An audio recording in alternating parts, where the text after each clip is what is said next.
नमस्कार, मैं हूं दीपक और आइए बात कर लेते हैं बिग बॉस ओटीटी के इस एपिसोड की जहां पर शम्मो सेव हो चुकी हैं। और वो शम्मो जिन्होंने कल बहुत बड़ा सेक्रीफाइस किया था, आज कम से कम 1000 नहीं 1760 थोबड़े बनाने वाली शम्मो ने 1760 बार गिना दिया कि I tore my mom's lady for you, I fucking tore my lady, I tore my chitty for you, I tore my fucking chitty for you, oh my god you calling me creaming, you so critical about me. ओहो, इतना मतलब रोना धोना। यार राकेश शम्मो को कहते भी हैं कि मुझे इसी बात का डर था, I was fucking worried about this thing only, कि मुझे सुनाओ मत सच में। ये वही राकेश है जिन्होंने निशांत के बारे में बोला था कि ये कहां कैसे कैसे पड़ा था, मैं इसे उठा के लाया है। मतलब खुद इन्होंने निशांत के लिए क्या करा क्या नहीं वो उन्होंने ओटीटी पर दुनिया के सामने बोल दिया। बट शम्मो को कह रहे थे कि मुझे इसी बात से सख्त नफरत है कि कोई मेरे लिए कुछ कर रहे तो वो सुनाए नहीं।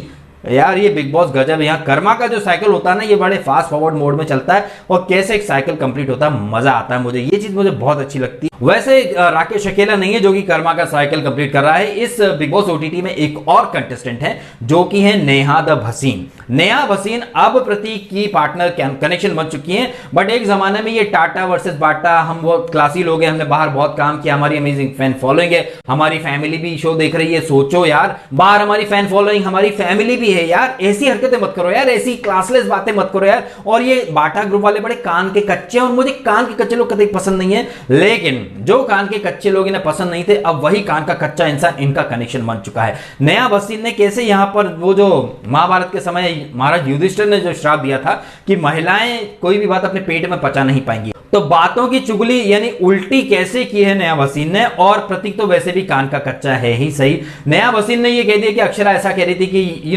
तुम इतनी बड़ी फनकारा हो, प्रतीक तुम्हें यूज कर रहा है ये वो। तो प्रतीक ने यहाँ एक टास्क के दौरान अपनी तो सारी भड़ास निकाल दी और खुद को कान का कच्चा भी साबित कर दिया। लेकिन कितनी बड़ी बेशर्मी की बात है ना कि प्रतीक ने यहाँ ये बात तो बोल दी कि अक्षरा आप इतना कैसे गिर सकती हो, अक्षरा आपकी बहुत बड़ी फैन फॉलोइंग है, मैं आपको क्यों छोड़ूंगा, अगर मुझे किसी बड़े इंसान का ही हाथ पकड़ना है तो नेहा से ज्यादा फॉलोअर्स तो आपके हैं, फैन फॉलोइंग आपकी है। ओ भाई प्रतीक, कितने बड़े दोगले हो यार तुम। कल रात को यानी एक रात पहले के एपिसोड में यही चुगलखोर चाची 420 जब तुम्हारे कान में कहती है कि शायद अक्षरा तुम्हें पसंद करती थी, वो बहुत लोगों के साथ ओपन होती नहीं है, उन्होंने मुझे ये बात कही है, कहीं ना कहीं गाबा को भी कही होगी, वो तुमसे बहुत ज्यादा क्लोज है, तब तुम क्या बोल रहे थे, अरे नहीं उनका गेम हो सकता है, वो बस मेरा नाम यूज करना चाहती है, शायद मेरे नाम से काम मिल जाए, तो तुम बात करो तो वो तुम्हारा ओपिनियन। अब भाई नेहा की संगत में हो ना तो नेहा का असर तो आएगा ही। अब यार प्रतीक की भी मैं क्या गलती बोलूं, वो उस नेहा की संगति में है जिन्हें अपनी बात करना तो ओपिनियन लगता है, वो किसी की चुगलियां करे तो वो डिस्कशन होता है, लेकिन कोई और बात करे तो वो बिचिंग होता है। तो अगर प्रतीक ये बोल दे कि अक्षरा मेरा नाम यूज करके आगे बढ़ना चाहती है तो वो उसका ओपिनियन है। यही चीज अगर अक्षरा बोल दे नेहा भसीन को कि आप एक बड़ी सिंगर हो और वो एक नया लड़का है वो आपको यूज कर रहा है, तो वो चुगली होती है, वो घटिया बात होती है। ये इस तरह का व्यवहार करके प्रतीक न सिर्फ खुद को दोगला साबित कर रहा है बल्कि एक नंबर का कुत्ता भी साबित कर रहा है नेहा का। वो नेहा की संगत में बिल्कुल नेहा की तरह बन चुका है और नेहा जैसे नचा रही है वैसे वो नाच रहा है। तो इस एपिसोड में अगर हम देखें तो एक बॉटम लाइन के रूप में हमारे सामने दो चीजें आती है निकल के कि प्रतीक बन चुका है नेहा का कुत्ता। जहां नेहा लेकर के जाती है बिस्कुट फेंक के, वहां वो जीभ लपलपा के चला जाता है। प्रतीक बिल्कुल भी नहीं सोचता बोलने से पहले कि जिस चीज को वो घटिया बोल रहा है वही चीज तो प्रतीक ने एक रात पहले खुद बोली थी। तो प्रतीक बोले तो सही और अक्षरा बोले तो घटिया, ये कैसा दोगलापन है भाई, ये नेहा भसीन स्टाइल का दोगलापन है। और दूसरी बात जो हमारे सामने निकल करके आई है लाउड एंड क्लियर कि जैसे प्रतीक कुत्ता बन चुका है नेहा का, वैसे ही बिग बॉस ने गाबा को बलि का बकरा बना दिया है। कितनी जबरदस्त तरीके से बिग बॉस ने ये चीजें प्लान की हैं। कैन यू इमेजिन कि एक तरफ है अक्षरा, एक तरफ है शमिता शेट्टी और उनके साथ है लाइव वोटिंग में निशांत भट्ट, लेकिन जनता सेव कर लेती है निशांत भट्ट को। नो डाउट वो बहुत उम्दा प्लेयर है, नो डाउट वो इकलौता ऐसा बंदा है। फिलहाल अभी मैं प्रतीक का नाम नहीं ले रहा हूं क्योंकि प्रतीक नेहा की संगति में बिल्कुल बोरिंग हो चुका है राकेश की तरह। अभी घर में सबसे ज्यादा एंटरटेनमेंट जो है या टास्क में जिसकी एनर्जी देखने को मिलती है वो निशांत है। और निशांत के बारे में तो हम कह ही चुके हैं, जैसे शम्भू शेट्टी जो है वो नेपोटिज्म की औलाद है, वैसे ही यहाँ पर निशांत भट्ट भी कहीं ना कहीं डायरेक्टली कहिए इनडायरेक्टली वो कलर्स की एक औलाद तो है। और कलर्स के काफी सारे शोज, डांस दीवाने और वो इंडियाज गॉट टैलेंट या कलर्स के जितने भी इवेंट होते हैं, और जिस तरह से कलर्स का जो शो चला है डांस दीवाने, उसका जो होस्ट है, तमाम कोरियोग्राफर्स निशांत के लिए कितनी वोट अपील कर रहे हैं, तो निशांत को ये लोग नहीं निकालेंगे। और निशांत ने कहा भी है इस एपिसोड के अंदर कि उसको फर्क नहीं पड़ता, वो एलिमिनेट होगा पर वो उस घर में आएगा, उस घर अगर मतलब बिग बॉस 15 में आ जाएगा तो ये बाहर से इन सबकी डील्स वगैरह जो हैं इन एक्सीडेंटली ये लोग बोल देते हैं बात बात में, जो कि गलती से ऑन एयर हो जाती हैं।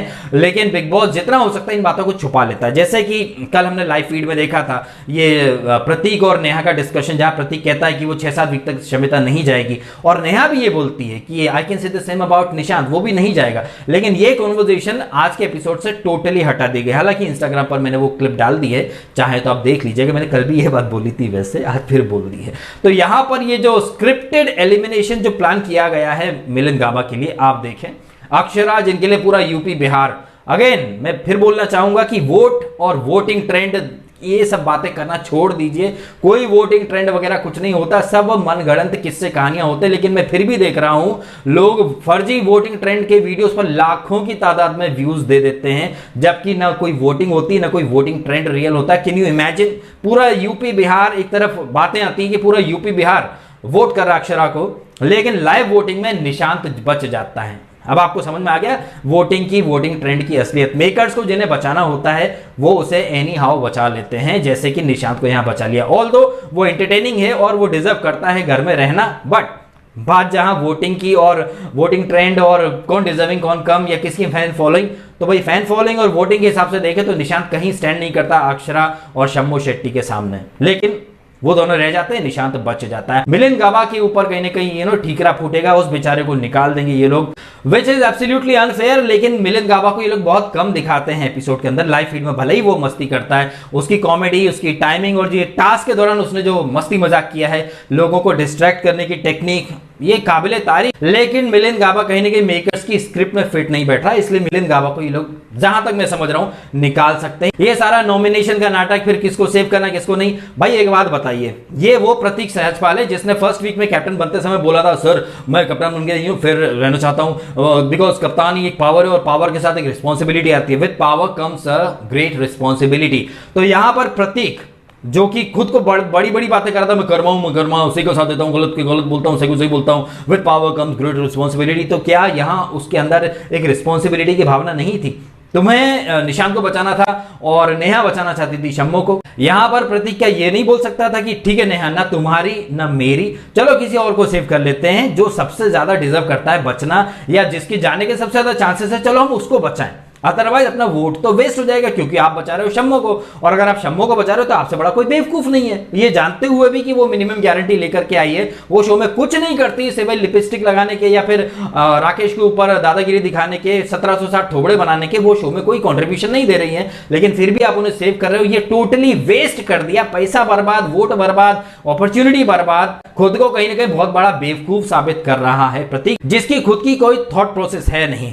हालांकि ये वो प्रतीक है जिसने आई थिंक फर्स्ट वीक में, सेकंड वीक में टॉर्चर वाली टास्क हुई थी, जिसका जिक्र यहां मुस्कान जट्टाना ने भी किया कि ये प्रतीक बोल रहा था जीशान को कि पानी फेंक रहा है, पानी भी फेंक रहा है, बाद में सॉरी भी बोल रहा है, या तो करो मत या फिर सॉरी मत बोलो या जस्टिफाई मत करो। वो प्रतीक कैसे थूक थूक कर चाट रहा है। यहां एक तरफ निशान को सेव नहीं करा और फिर जस्टिफिकेशन या एक्सप्लेनेशन देने आ गया। हालांकि निशान ने उस समय तो कह दिया कि मुझे तेरे से कोई एक्सप्लेनेशन नहीं चाहिए, लेकिन एपिसोड के एंड में जब ये बॉस लेडी की दावेदारी में ये लोग पहले दावेदार बन गए हैं, तो towards the end of this episode हमने देखा कि निशांत कह रहा था कि अगर हमें मौका मिलता तो हम प्रतीक को नहीं बचाएंगे।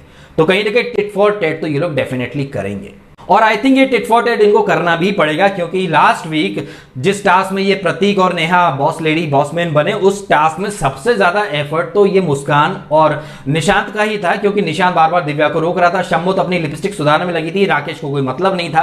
तो जिन्होंने ज्यादा एफर्ट लिए थे उनका पहला हक बनता है। अगर आप उन्हें नहीं बचा रहे हो तो आप उस इंसान को बचा लो जिसके जाने के ज्यादा चांसेस है, लेकिन नहीं, यहां प्रतीक बहुत ज्यादा सेफ खेल गया। वैसे इस एपिसोड में हमें निशांत की काफी मस्ती मजाक भी देखने को मिली, साथ ही उसका एक इमोशनल साइड हमें देखने को मिला, जो कि हमने कल रात को देखा था कि जब मुस्कान जट्टाना उससे बात करने आती तो वो बोलता कि मुझे 5 मिनट का स्पेस दे।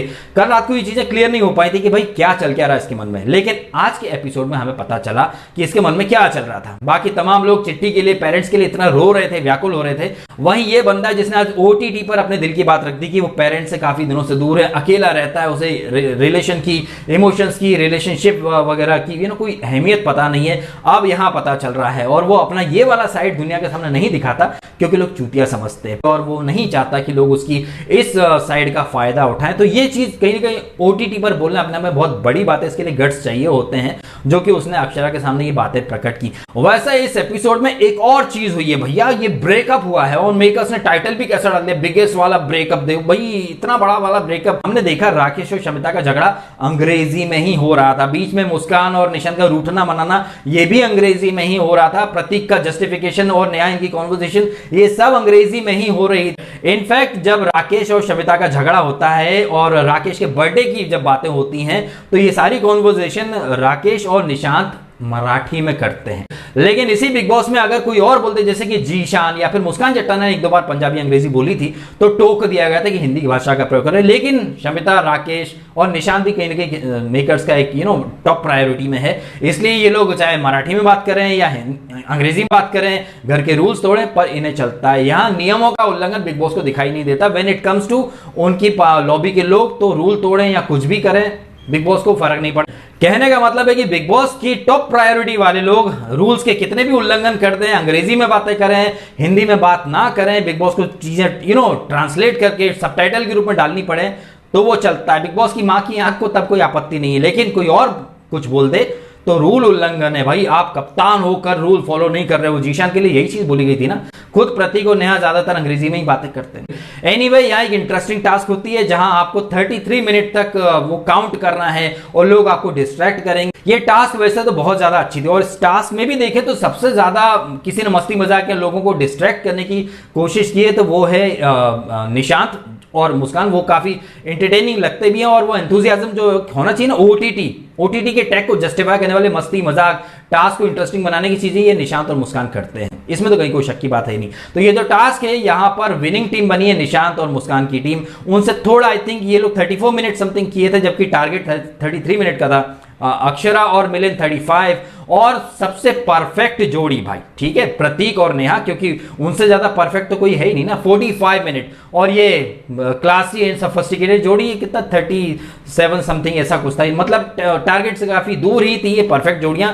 सबसे पास में था निशांत एंड उनके थोड़ा सा पास में थे अक्षरा और मिलिंद। तो ये रहा है इस एपिसोड का हाल। एपिसोड के एंड में कहीं ना कहीं अक्षरा की जो पोल पट्टी खुल रही थी तो उनका रौद्र रूप बाहर आ गया। अक्षरा जहां बोलना होता है वहां बोलती नहीं है, जहां ये प्रतीक चीजें क्लैरिफाई करने आ रहा था तो वहां पर अपनी पोल पट्टी खुलने के डर से अक्षरा ने तिल का ताड़ बना दिया, हमको ऐसे बात नहीं करनी, उंगली दिखा के बात मत करना, ये वो। आई थिंक ये एक परफेक्ट अपॉर्चुनिटी थी नया वसीम को कान का कच्चा साबित करने की, प्रतीक को कान का कच्चा और धोखेबाज साबित करने की। लेकिन यहां अक्षरा ने खुद का ही पोपट बनवा लिया। जब आपके सामने प्रतीक और नया वसीम साथ में आए हुए हैं तो आई थिंक आपके पास एक अच्छी अपॉर्चुनिटी थी आईना दिखाने की कि ये दूसरों को कान का कच्चा बोलती थी, हमने इनसे अपना समझ के बातें शेयर की, इन्होंने तो वहां उल्टी कर दी। और कहीं ना कहीं प्रतीक को भी एक आईना दिखा दी कि अगर हमने आपके बारे में कुछ बोला तो डेफिनेटली आपने भी हमारे बारे में कुछ ना कुछ तो बोला ही होगा, क्योंकि यहां ऐसा तो है नहीं कि दूध का कोई भी धुला हो। लेकिन अपनी बातें रखने के बजाय उन्होंने कन्नी काटना और कान बंद करके हमको नहीं सुनना करके कहीं ना कहीं खुद को झूठा साबित किया है। और ये लाउड एंड क्लियर निकल के आ भी रहा है कि जब आपके पास कुछ बात करने के लिए बचता नहीं है